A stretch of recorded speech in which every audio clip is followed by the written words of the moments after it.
Good day to everyone. I'm Danilo Modelo II, and we are going to present to you the Activity 2, Exploring Artificial Intelligence and Machine Learning Businesses.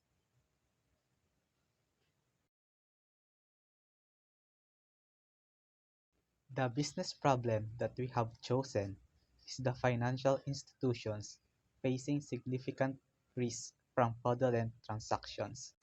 The business problem addressed is the financial institution facing significant risk from fraudulent transactions, which can lead to financial losses, regulatory penalties, and damage to their reputation.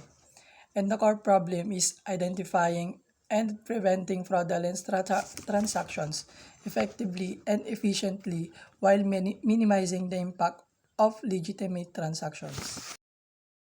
Dataset use and key features identified. Dataset use.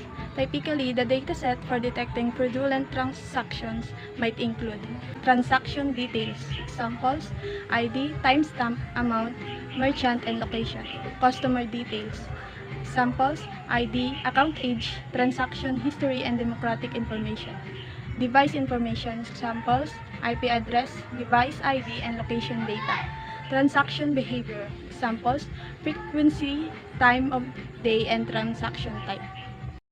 Next, key features identified. Transaction amount. High-value transaction may be scrutinized more closely. Next, transaction frequency. Unusual spike in transaction frequency can indicate fraud. Merchant category. Transactions with new or unusual merchants may be flagged. Geographic location. Transaction from unfamiliar locations or rapid location changes. Device ID or IP address. Unusual device or IP address can be red flags. The model builds and results obtained. Model builds.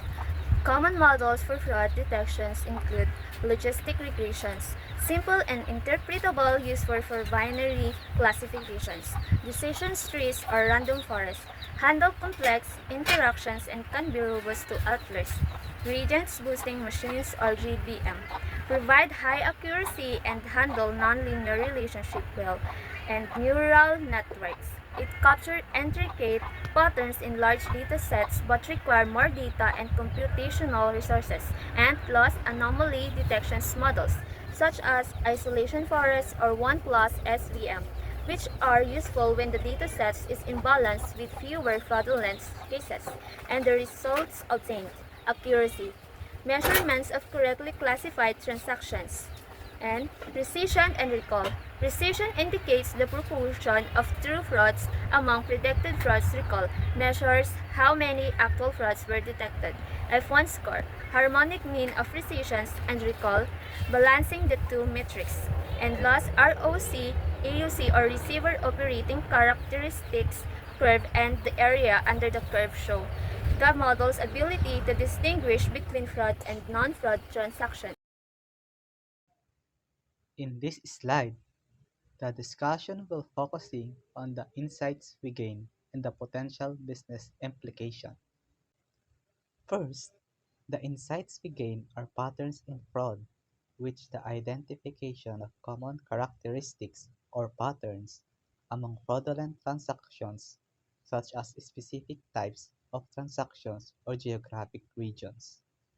The other insight is the model performance that includes understanding which features contribute most to fraud detection and which model perform best. Next is the potential business implications. First is the improved fraud detection, reducing the incidence of fraudulent transactions, thus lowering financial losses. Next is the enhanced customer trust, decreasing false positive, which enhances the customer's experience and reduces unnecessary transaction declines. Then next is the operational efficiency. Automating fraud detection processes reduces the need for manual review and allows for quicker responses to suspicious activities. And lastly, the regulatory compliance. Better fraud detection helps in meeting regulatory requirements and avoiding penalties. By leveraging these insights, financial institutions can better safeguard their operations and maintain their customer trust while minimizing losses due to fraud.